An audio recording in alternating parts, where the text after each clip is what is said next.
everyone, and welcome back to my channel. I'm Arden Coots, and this is the Wandering Creative Life, where you can come to find inspiration and creativity in all its forms. So today I wanted to talk a little bit about um, having creative blocks, or specifically writing blocks, writer's block. There we go. um, I went through a bout of writer's block, I guess, that lasted years, probably like five, just for a lot of reasons. Like, I was really focused on work. I was very tired all the time and was not doing much in the way of being creative at all during that time. Um, and it wasn't until I started doing more, well, I guess started getting hobbies, that that desire to write kind of came back. So I started knitting, weaving, and doing a couple of other creative things. And then I was like, oh yeah, I used to write, and I used to really enjoy it. And so I got back into it, but it was a struggle. It took me a while to, I guess, use that muscle that I hadn't used in a while. And every now and then I go through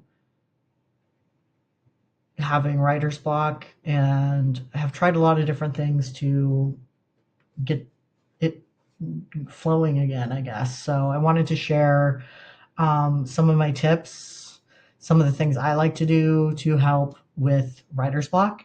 So the first thing is to step away. If the words are not coming, if they are not flowing, um, one second, I'm getting my coffee.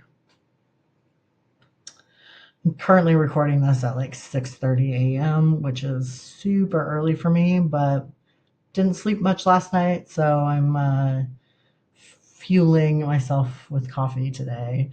But anyways, if you find yourself like feeling stumped creatively, sometimes you just need to walk away from what you're working on. And this goes for like all crafting things. Sometimes you just wear yourself out on them and need a break, and that's okay. Um, Whenever I'm feeling kind of antsy or bored, even though those are like two things, sometimes you can feel them at the same time about a project. I will just walk away from it. I'll take a break. I will go try something else. I will go for a walk. I will read. I will do something that relaxes me. So if I'm writing, I might go for a walk and then come in and knit, or watch a movie, or listen to a podcast. Anything that kind of distracts me from what I was working on. And then I can usually come back to it in an hour or two. Um, Changing your environment. I like to go to like a local cafe or coffee shop of some type, just to switch it up. When I was living in Wilson, North Carolina, I would often go to Brewing, Casita Brewery, um, and right there, because it's a nice, like, often quiet location if you go at the right times during the day. It's indoors. They have beverages. So I would often go and right there and just kind of enjoy the atmosphere, and switch it up a bit. And I find that that really helps a lot for me. So I highly recommend a change of your environment. Um, Free writing is another great option. So if you are feeling stumped, or sometimes I like to call it like itchy brain, like you just have like stuff you need to get out, that doesn't necessarily have to do with the project that you're working on. Free writing is an amazing way to kind of let that go. Journaling works so well for me. I like to sticker journal, so I have copious amounts of stickers, and I'll kind of put them throughout the page, and then I'll write between the stickers on the page, and it kind of just is another way to express myself.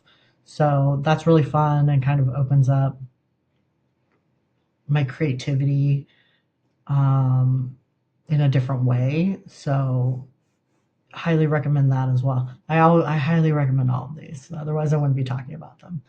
Um, but you can set a timer. Some people like to do that. So, like, if you set a timer to free write, you can do like 5 minutes, 10 minutes, um,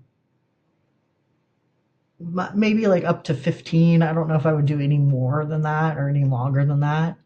But you can, again, use that time to like just get out what is in your brain, and you don't have to worry about it being good.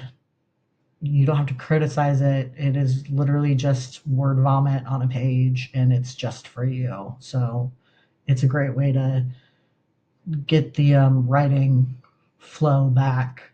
Um, Reading for inspiration.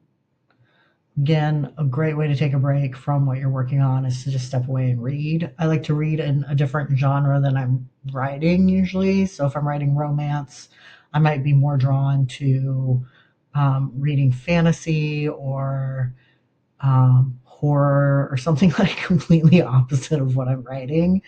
Some people I think find it easier to read and write in the same genres. So if you are writing romance, you might want to read romance to find that inspiration. But I'm kind of the opposite. I like to mix it up and kind of step away and give my brain a break from that genre that I'm writing. So that's what works best for me.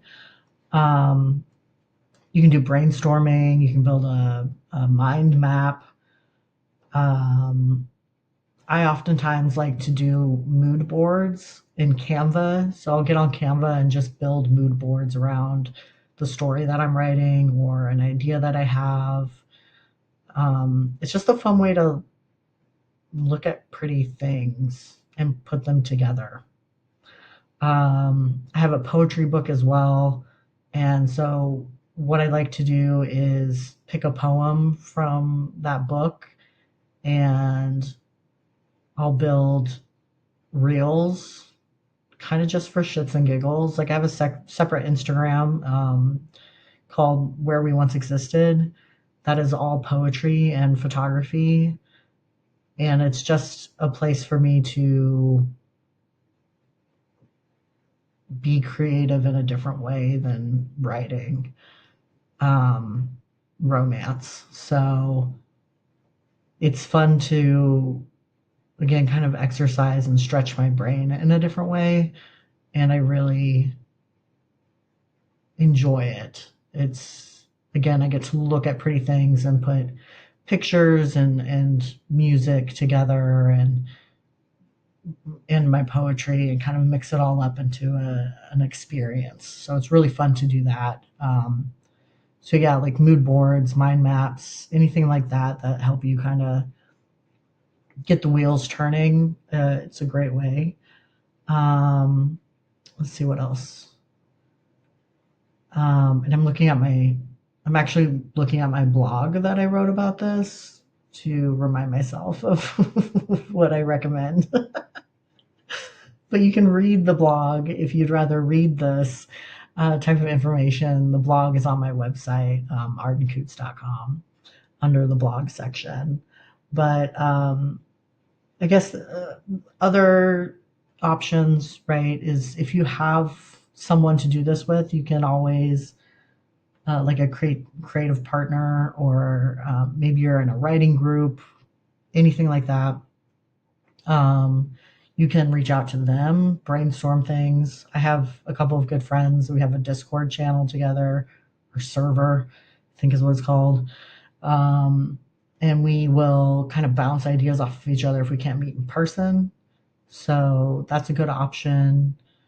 I'm trying to build something similar here in Durham where I get a couple people together where we can just talk and brainstorm and and write together. So building a writing group or going to a crafters night or a knitting group, anything like that is an awesome option, because you're not only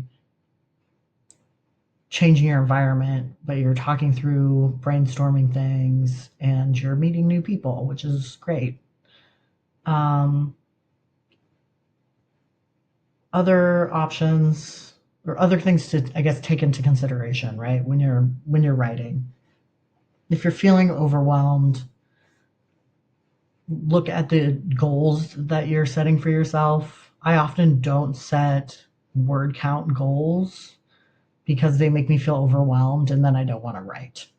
So if I tell myself, oh, I'm going to write 1,500 words 3 times a week, 3 days a week, or something like that, it stresses me out and I don't do it. So if you're finding that you're setting word goals or word count goals or project goals that stress you out too much, you may want to change your approach. If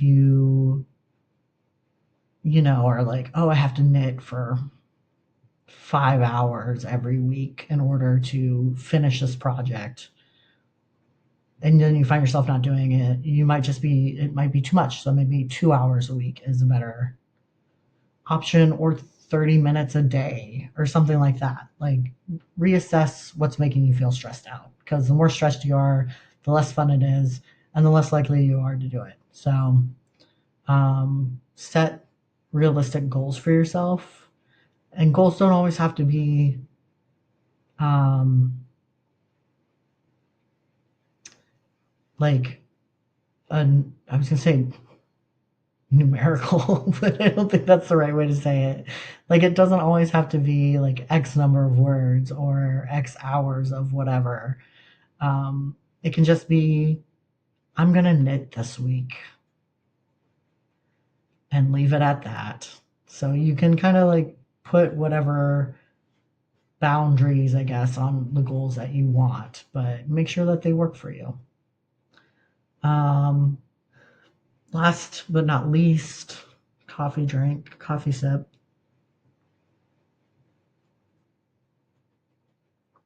Um, Embrace imperfections, especially with writing. It is never going to be perfect. You can go through a million rounds of edits and it will never be perfect, ever. Someone will always find something wrong with it. You will always find something wrong with it. And the same goes for any other type of craft. You can do needle punch, you can knit, you can crochet. You know, it'll be too tight or too loose of a knit, or um, it won't be an even tension when you crochet. Like, you will always find something wrong. So just embrace that fact. Embrace the fact that you are living in an imperfect world. Um, and that includes the things that you're creating. And that will give you a ton of freedom, especially when you're writing. Um, I can't remember the exact quote, but essentially, a draft is better than no draft, right? Like, your first draft is literally just word vomit. Get it out there, get it on the page, and then you can start editing it and making it perfect. Um, but just know that it's perfection is what you want it to be, if that makes sense. Um, and it kind of goes back to setting realistic goals for yourself. So just keep that in mind. But I hope that you find some of these tips useful. If you have any tips that you'd like to share about getting out of like a creativity slump, or if you have writer's block, definitely share them in the comments. I want to know, and let's have a conversation about it. If you're not already subscribed, please subscribe. Also, you might want to hit the notification bell, because I do just kind of throw videos up willy nilly. I never know when I'm going to actually do one. So that notification bell will let you know when I actually post videos. Because yeah, it might be weekly, it might be every 2 weeks, it might be one a month. I have no idea. Kind of just going with the flow. um, you can follow me on Instagram, which is the social media platform that I'm the most active on, and that is at Arden Coots. That's at ARDENCOUTTS, and I will link that in the episode description. I'll also include the link to my website. Again, you can visit my website to check out my books, check out my blog. There's some other stuff on there. And then, of course, we have this channel, Wandering Creative Life. I also have a Instagram page that goes along with this channel where I share my hobbies that I'm doing. So I'm just learning how to do punch needle punch, I think is the right way to phrase it. And just completed my second project, and it actually went really well. I'm finding that yarn type makes a huge difference, as well as cloth type.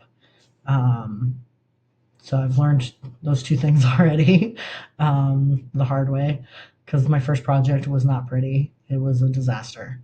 So the second one went so much better. Um, so yeah, I'm kind of sharing things over there. And I'll link to everything in this episode description, but please check it out. And with that, I'm going to end the video. So thanks for stopping by, and until next time, stay creative.